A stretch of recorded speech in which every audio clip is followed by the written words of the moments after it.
K-Bear 92.3, Wild Country. Good morning. Couple minutes ahead of 8 o'clock. Brian Palmer joins us. We just talked about Runza and Temperature Tuesday, which continues for the next couple of weeks. But let's talk a little bit about the Custer County Ag Society. This is a fairly new role for you, serving as president of the Ag Society. But Saturday night was a great night. We kind of kicked off your tenure in style with winter ball. Yeah, we had a great turnout. We had about 260 people.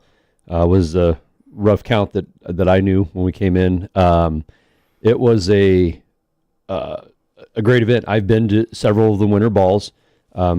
This was obviously different for me in the role of a board member and having to have a microphone in my hand.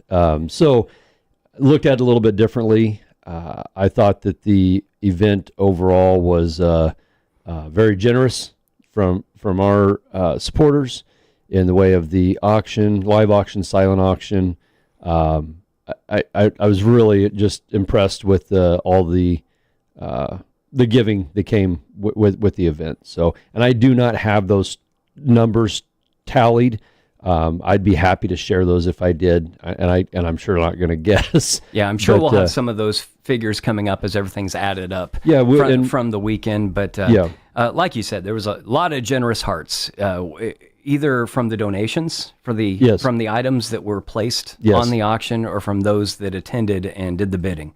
Absolutely. And, one of the most exciting parts of the night, and it is every year, but it was more so this year, was the auctioning off of the selection of the first camper spot. Yeah. And this year was different for a reason.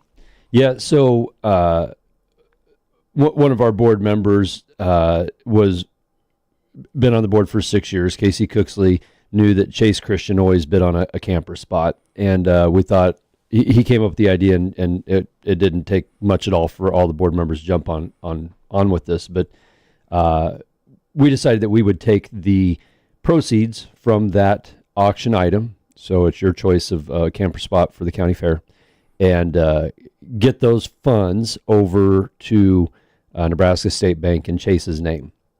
And so we were extremely excited to see that thing get well up over $1,000. And not surprisingly, based on the people we had there, they just threw it back in the ring and said, bid on it again. And I think that happened a total of 4 times. And so that ended up raising, I believe the number is $5,900. And just was well received by everybody in that room. Again, the generosity of our people there that night made that happen, and just reminded me why I'm serving on this volunteer board and live in this community. Yeah, it was a great night. It was a fun night. It was good to see everybody. The proceeds that are raised for the Ag Society, how are those used? They are. I don't have a direct way they'll be distributed. They will become part of our operating or savings account. I can tell you none of our accounts out there have millions of dollars in them. Mm-hmm. We run a very tight ship. It's expensive to operate a fairgrounds. It's expensive to operate a fair to begin with, and then let alone the a facility that size with that many buildings. There is always something that is in need of repair or updating, and so we'll get together as a board and find out exactly how those funds get distributed. Well, I appreciated being part of it. It was fun to be at the Winter Ball. Had a great time. Appreciate folks like Corey Palmer, Jim Eberly, Dustin Eberly for helping out with the live auction. They did a great job. Congratulations to the firearm winners. That's always one of the high points of the event. I believe it was Don Cantrell and Travis Shada. And Travis Shada. Yeah. So Don got the handgun, and Travis owns a new rifle now. He does. Yeah. Travis was walking around in a sling, so I don't know if Travis can shoot the. I don't think he can. If you see Travis, he might sell a gun for $20.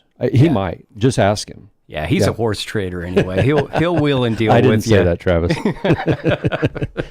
So while we're on the thank yous, though, thank you. As you'd mentioned, I was the president, so I had to get up there and talk a little bit, and I was never been so grateful to have somebody to take that out of my hands as you and keep the night going smoothly. So we very much appreciate your help there as well. You're welcome. It was fun for me to be there.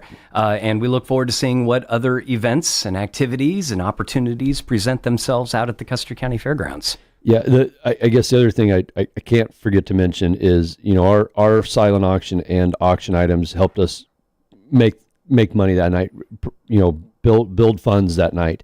And all that was donated items by people that their heart's in the right place with the county fair and the county fairgrounds and the Ag Society. So just again, thank you for the support, and we'll keep working hard to keep that place growing. That sounds great. Thank you so much, Brian. You bet.